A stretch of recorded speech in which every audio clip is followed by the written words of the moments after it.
در چې دله څوک درکوي په زړه دې زخمي کوي رنځورۍ دی او یا دله په معاشره کې په کلي چم ګاونډ په بازار په روزګار کې څوک زور درکوي یو کار درته ښیم که نه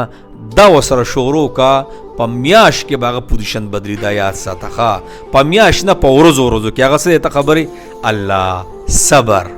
ناغرضه کېدل تا ته یو کس ریپلی نه درکوي تا له په زړه زور درکوي رنځورۍ دی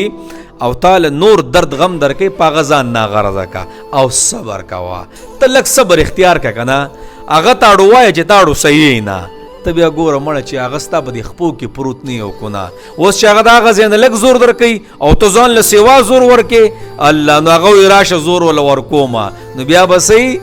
بیا به د ټول عمر له دردی د دې د وجې نه چې درد څوک درکوي صبر داسې زبان دی که نه او داسې هتیار دی چې د تکلیف کوونکي بنیادونه ختموي د دې د وجې نه صبر ناغرضه که پې ځان